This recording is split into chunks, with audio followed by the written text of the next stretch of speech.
So one of the downsides of when movies like this come along is that when you go and see them, you have to sit through all of the trailers for the kids' movies that you're not planning on ever watching. And my God, I think I've seen what may be the worst film ever, The Queen's Corgi.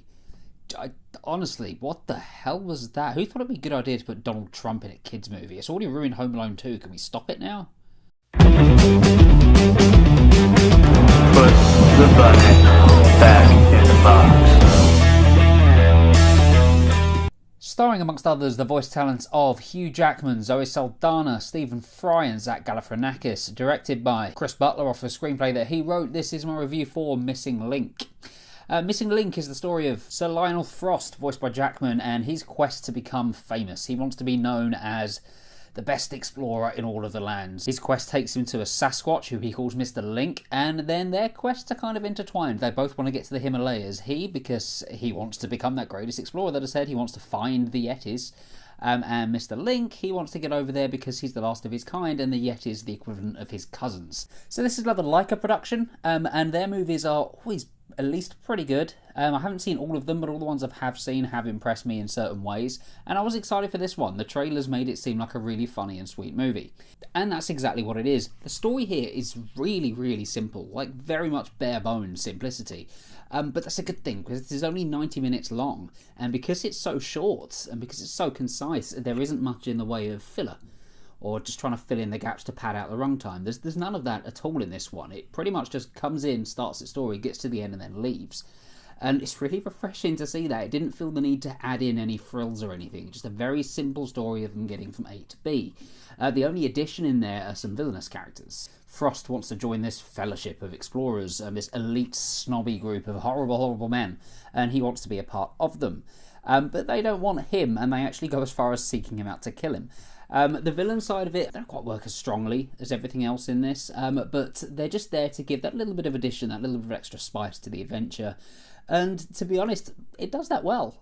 But for the most part, this is just one where you can just switch your brain off and enjoy the ride, and when the ride is this easily enjoyable, that's not a difficult thing to do. I had a great time with Missing Link. This was just exactly what I wanted it to be, just a really sweet and fun film. The voice cast are fine. Hugh Jackman, Zoe Saldana, both good value, but by far, easily, the star of this thing is Link himself, who's one of the best creations I think I've seen in quite some time for a movie of this type.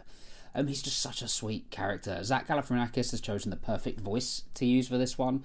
He really gives Link this just vulnerable feeling. And Link is a lot of things. Like, he is at times, he's quite vulnerable. He can be a little bit fierce. He definitely takes everything very literally. He can be a little bit dense. But all of these things just come together just to make a really, really endearing character. The film's a little slow for the first 10 minutes or so, but as soon as we meet Link, who does go by a different name later on, but it's such an out there name that I'm not going to ruin the surprise. As soon as we meet him, the film takes off, and I could easily have watched more of Link. Just watching this character interact with people, just the little things he does, little looks with his eyes, little gestures, little movements that he does, just a brilliantly realised character. This may be the closest that we'll get to the studio doing their first sequel. At least I think it's their first sequel, I may be wrong, probably should have researched that. But Link, of all the films I've seen so far from them, this seems like the perfect way to carry on if they wanted to do a 2 and 3, because this does end in a way that's definitely satisfying. It is a satisfying ending. But it feels like there's room for more adventures. There's even another adventure kind of strongly hinted at towards the end of this one. So we'll see how it does box office wise, but I certainly wouldn't mind seeing another adventure in this world. And this is, I think, one of those movies where the trailers perfectly show what the movie's going to be. It just made it seem like a movie that was going to be very, very funny, going to have a lot of heart behind it, and was going to be very visually interesting, and that's exactly what it is.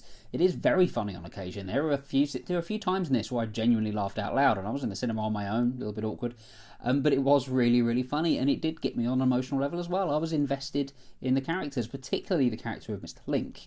Not so much the others, but him I was rooting for. I wanted to see where he ended up. And it's not just Link that gets all of the attention and all of the focus. Hugh Jackman's character here as well is pretty unlikable for a lot of this, but he has an arc. We see him start as this unlikable, selfish person, and then with the people that are around him, with Link and Zoe Saldana's character, they sort of chipping away at him a bit. They wear him down slightly so that he can become a little bit more of a rounded individual. And the journey that he takes, sort of that emotional arc, I think is done in a really, really clever way, because it doesn't feel forced, it doesn't feel fake, it feels perfectly natural that the person we have at the end of this movie is completely different from the person we had right at the start. Missing Link looks and sounds great as well. I mean, I love their animation style. It's not quite perfect. It's not sort of the heights of things like Pixar, but it's its own thing. It suits the stories that they seem to like to tell. No more so than this. All of the characters look great. The animation just kind of pops off the screen. The soundtrack's really, really good as well. And this is definitely one I'm looking forward to getting on 4K. So some of the best 4Ks are animations. And from what I saw of Missing Link on the cinema screen, yeah, it's going to be a good addition to the UHD roster. But overall, this was just a really nice time. Just a really nice movie. As I say, I was able to just switch my brain off and enjoy the ride. And I really did. I laughed, I got invested, I had a great time with it. Definitely recommend going to see Missing Link. I'm going to give Missing Link 8 out of 10. Have you seen Missing Link yet? If so, let me know what you think about it in the comments down below. And do hit like and subscribe if you enjoyed this video and you want to see more, because there's more coming. Hellboy and Little. 2 movies that I'm seeing in the next few days. I'm hoping to have Hellboy up on Sunday, Little on Monday, so look out for them coming very soon. You can follow me as well on Twitter at JoeJulians. Thank you very much for watching, and I will see you on the next video.